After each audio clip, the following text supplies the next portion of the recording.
I'm Rachel, and I will be going over the infection process and the immune response. To start off, we are at a common stem cell. If it's destined for the innate system, it will become a myeloid progenitor cell, resulting in either granulocytes such as neutrophils, basophils, or eosinophils, macrophages, or antigen-presenting cells known as dendritic cells. If it's destined for the adaptive system, it will become a lymphoid progenitor cell. These result in either T cells, B cells, or natural killer cells. On to the infection. When the antigen first tries to enter the body, it is met with a physical barrier such as the skin. This is a barrier of multiple layers of tissues and is very strong. It also has antimicrobial peptides and enzymes which work as a chemical shield, keeping the antigens out. However, sometimes they'll get past the shield and make it where they are met with the innate system. In the innate system, the cells from the myeloid line come and recognize the antigen using receptors and kill them. They also recruit other cells using dendritic cells with protein fragments, which bring other cells to the infection site. One of the cells the dendritic cells recruit are the T cells, which are part of the adaptive system. They go through a long testing process where they are edited and tested multiple times to see if they are ready.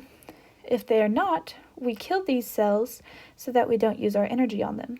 If they are, they become naive T cells and have two ways that they can go. They can become cytotoxic T cells, which use cytotoxic granules to directly kill the antigens, or they can become T helper cells, which help other cells kill the antigens. Another adaptive cell is the B cell. They also go through a lengthy editing system where they are tested, and if they fail, they are also killed so that we do not use energy. However, if they are close, they will re-edit so that we don't have to start from the beginning. If they are perfect, they will proliferate and meet the T cells in the lymphoid to be activated. From here, they can either become a memory B cell, or they can produce many antibodies, and the antibodies have three jobs. They can tag an antigen for other cells to come and perform phagocytosis. They can neutralize an antigen by making sure that it cannot kill other cells or replicate. Or, probably the most powerful of the three, they can start the complement system, which uses many proteins to do three things. First, they tag the cell for other cells to come and kill them. Or they can create their own pores in what's known as a MAC attack and kill the cells themselves. Or they can release small proteins which serve to guide other cells to the area. This doesn't come without symptoms. All of these cells take quite a bit of energy to use and result in people feeling fatigued and tired. They also group up in the areas of inflammation and can cause fever and swelling.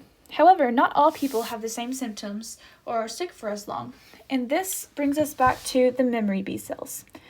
Memory B cells serve as a pattern for future reference. If we come across the same antigen again, we can use that B cell and make the perfect army of B cells to fight. Some people are not exposed to as many antigens, however, and have less likely of a chance of having the perfect antigen. They have to go through the whole process and create perfect B cells. The people who have already come across many antigens have a much larger library and have a higher chance of having the perfect antigen or one really close. They can use this as a pattern